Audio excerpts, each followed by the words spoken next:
Well, hey guys, I'm Chris, your real estate problem solver. Welcome to Getting Your First House. Now, in this first time home buyer video series, I wanted to step in real quick and give you a piece of information that might be extremely helpful. I actually have here the returned email that I got from one of my lenders that explains why I didn't get approved for the credit that I needed for a loan that we're doing. I have investment properties and we're refinancing a couple pieces. And while the company that I'm working with is taking an extreme long time, like they did last time, hurry it up, I'm late. They've got a lot of strings to pull. They've got a lot of different avenues to go. So they're usually pretty good about getting us approved for the type of loans that we need. But in this scenario, they've had to fall back and punt and try a different approach. And in so doing, we've had to make some adjustments. And part of that adjustment was we had to fix my credit in short order. Oh, crap.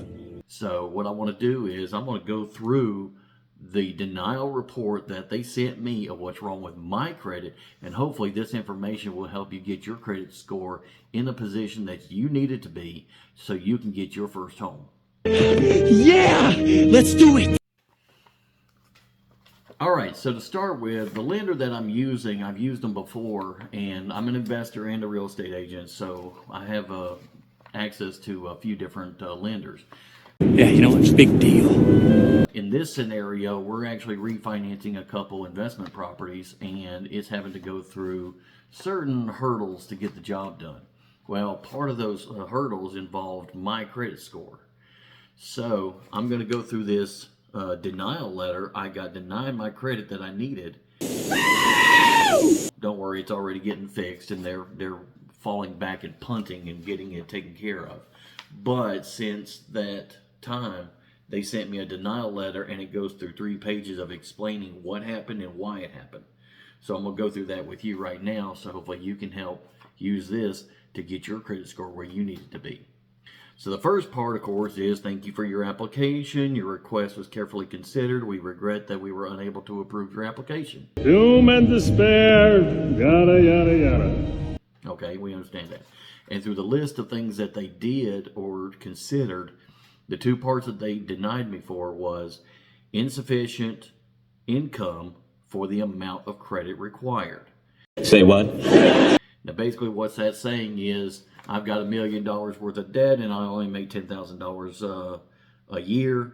So I have more debt than I have income, and they don't feel comfortable that I'm going to be able to pay them back in a timely manner. Give it back! Of course, we had to show them additional occupation. We had to show them additional documentation. You have documents? To make sure that they understood what our full portfolio looked like and that we knew what we were doing and we could get approved. Now, the next piece was excessive obligations in relation to income. Explain yourself. There again, they're saying that we've got too many obligations where we're having to pay too many other people in relation to the income that we're making. That doesn't really make sense either, because in both of these scenarios, we're refinancing a current debt into another debt of equal or lesser value. Now you understand, huh? So what we're paying on the loan that we're paying off is equal to the amount that we're going to be paying on the loans that we are applying for. So you're trading out $1 for another dollar. So it doesn't really make sense. But there again, those are the hurdles that you're going to run into. Okay, moving on. So the next one, if we turn the page, decision was based on a lot of different stuff. Okay, let's get into this part. All right, so I'll go ahead and tell you my credit score at this current time right now, at the time of this letter, was 685. Not bad, right? But it's not good enough for what we were trying to do. Oh, I was so close. Now, in order for us to get the loan that we wanted, it would have been fine, but there were extenuating circumstances. They wanted us to change programs from one kind of loan to another because of what we were doing. I'm not going to get into all the details.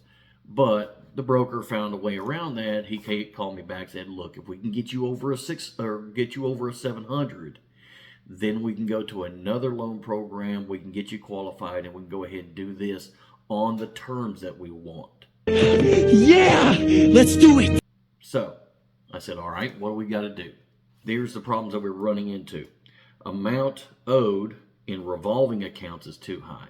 How does that work? Okay.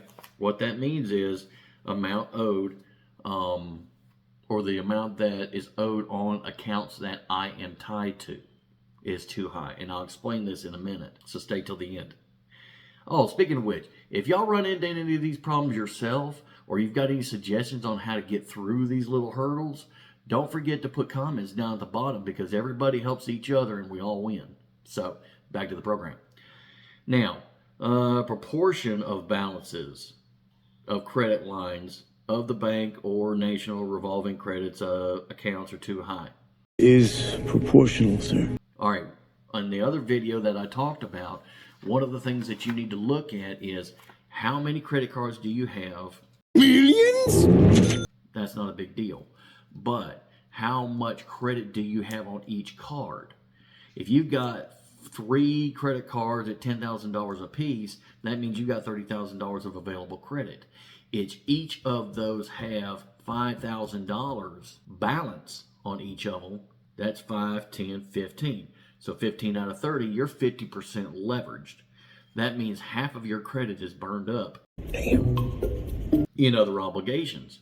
That's not good. Like I told you before, you want your total balance to be less than 30% of your total available credit. Those are examples. Those are not my exact numbers, so I'm not going to tell you my exact numbers. But it was similar to that. So, the total credit limit that you have to your total obligations is out of proportion. You need to get that below 30% before they'll feel comfortable. How low can you go? All right, let's see. The level of delinquency on accounts. Okay, so I'll admit it, there were a couple payments in the last 2 years that got left on the income pile and didn't get paid. So we've got about 3 or 4 30-day late notices, and depending on which company you're working with, if you're 1 day late, they're going to send a notice to the credit bureaus and say, "Oh no, he's late. Put a ding on him. Put a ding on him." I got you now. So those are the ones where you're going to have to pull your credit report. You're going to have to look through all your accounts, and you're going to see, oh, I was 30 days late on this one, or I was 60 days late on this one, and you either accept it or you send a letter into the credit bureaus and dispute it and say, "No, I was not late. Here's the payment. Here's the date that I sent the payment in. The Defense Department regrets to inform you that your sons are dead because they were stupid." This is where documentation really comes in. So you can send this in and argue with it, and hopefully they will take it off if you've got a decent argument, or say, "Yes, I was a little bit late. It wasn't as bad as they're saying. I acknowledge this, and I make sure to do better." And sometimes they will just go ahead and remove it. So all you can do is ask. And if you've got documentation, you can fight. All right, so now time since most recent account opening is too short. So that means we've got accounts that will open up, we'll do something for a certain period of time, and then we'll close it. Now, on the other video, I talked about this too. When you go to a buy here, pay here for a car, or you go to a rent-a-center or something and get credit to buy furniture. Charge it! Okay, a lot of these little buy here, pay here places, you will get 60 days same as cash, or 90 days same as cash, 120 days same as cash. Or you accept a credit card that is 18 months, 0% financing. Okay, 12 months, 18 months, those are great credit cards or great accounts to have, because you can borrow, you can use them for credit to buy the stuff that you need, and you don't get charged interest as long as you pay on the terms that they offer. Now, here's the caveat. This right here tells you that if you have accounts that are too short, they can ding you, they can hurt you. Oh, crap. They want accounts that you've been using faithfully for at least 3 to 5 years. So if you've got a Citi card or Bank of America, Sears card, Visa, MasterCard, whatever, you want to have credit accounts that are at least 3 to 5 years or older, showing that you've got a long history with that company. These little 1 and 2 year jobbies, these are the ones that are going to bring your credit down, and these days, they are actually looking at that, and these short credit accounts, they do count against you now. Thanks. I needed that. These are the problems that we ran into. These are why they didn't like us, and this is why my credit score dropped down to a 685. Now, what did we do about that? Well, first of all, we took this right here and threw it aside and said, okay, lender, what do we got to do? Show me the way. And so luckily they've already had a set of underwriters and other partners. They got a hold of Freddie Mac and Fannie Mae, and they argued about the program, so on and so forth. But what we ended up doing, and here's what we did. We had 2 credit cards that were too much obligation for the limit of that we had, basically saying we were over 50% or we were over 30%. So it had too much of a balance. So we had 2 credit cards that we needed to go ahead and get paid off. Take the money. One was a Wells Fargo card. When we do repairs on rental properties, sometimes we'll have to do a line of credit to do it, like an air conditioner or a roof replacement, and they're offering great terms, 0% financing, and that saves us from having to pull our money out of our savings account or our money out of our company reserves to pay for this stuff. So we'll go ahead and do the loan and let somebody else pay for it, 0% financing, and we'll pay them back in 12 to 18 months. I would gladly pay you Tuesday for a hamburger today. That's where the 2 dings came in. One, it was the amount of the borrowed money and the amount of the limit was almost 100%. I think we needed like $6,000, and they loaned us $6,000. So the limit showed 100% leveraged. And so as we paid it down, it got better, but it wasn't good enough. It was still over 50%. So we went ahead and had to pay that off. 2 credit cards like that. So they got paid off. Those went down to 0 balance. We've still got the accounts open. That's fine. Now, those accounts are less than 2 years old. They are been on our credit too short of a time period for them to help us. So they're hurting us. Release the evil. Can't do anything about that. The only thing we can possibly do is either hold on to the accounts and let them grow past the 3-year mark, or we shut them down. The other thing was we had, in order to help my credit back a couple of years ago as a business move, what I did was I became authorized user. Now this is a little trick that a lot of parents will do with their kids to help them build up credit. They will make the kids, or me, authorized users of somebody else's, a trusted person's credit account. I used Carlos's credit card. Citi card, Citi, Chase, Wells Fargo, one of those credit cards, any of them will do. But as long as they have good credit, then it will bleed over to the authorized user. Now here's the caveat.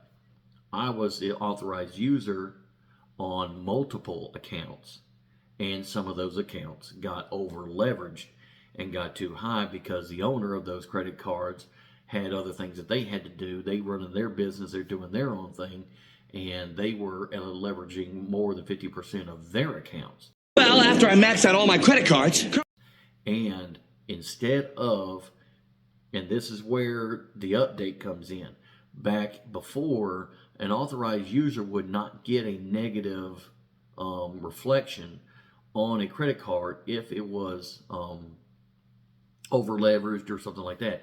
Their good credit can come over to the authorized user, and the authorized user's bad credit could not go the other direction. Once you go through, you can't come back. Well, in this case, the caveat to that is the authorized user can receive the bad credit if the primary account holder doesn't have good credit anymore. So that's kind of what happened, was they had to over leverage some of their accounts that I was on. So we went in, removed me as their authorized user. Now, with all this being done, I'm no longer an authorized user on, I think it was 3 or 4 accounts. I had 2 credit cards that were over leveraged. We went ahead and paid them off, just got rid of them. And you were almost there. And those 2 accounts that were less than 2 years old, went ahead and got rid of them. Now, we took screenshots of all this, showing that we were I was no longer authorized users. The company accounts were paid off. See? So on and so forth. Send it to the lender. The lender sees it's a zero balance. Accounts closed. No longer user. And they were going to take this and reevaluate, send it for an emergency reevaluation, which they can do. Some lenders can do this. If you get it done in a timely manner within, a certain amount of time, they can send these corrections in, and the underwriter can reevaluate and readjust your credit based on these corrections. Look, just take another look at it. And they can figure, okay, yes, I'm over 700 credit score, or no, I'm not over 700 credit score. And then based on that, they can decide whether or not we can move forward on the new program that they're trying to help me get. So in this case, it worked. I'm over a 700 credit score. The company's got a good debt to income ratio now in their eyes. So now they can approve the loans and go ahead and move forward with it. So with all this being said, these are some of the real world examples. So I'm not blowing smoke on the other video where I was talking about all this stuff. It actually happens, and I've actually got the letter to prove it. So with that being said, I'm Chris, your real estate problem solver. I hope this helps. If you have any questions or any comments, please put them down below, and make sure to like the channel. And if you have any suggestions, or if you have any scenarios that are similar to this, make sure to put them in the comments below so other people can learn from you too. So I'll talk to you on the next one, and y'all be safe. So come back now, you hear?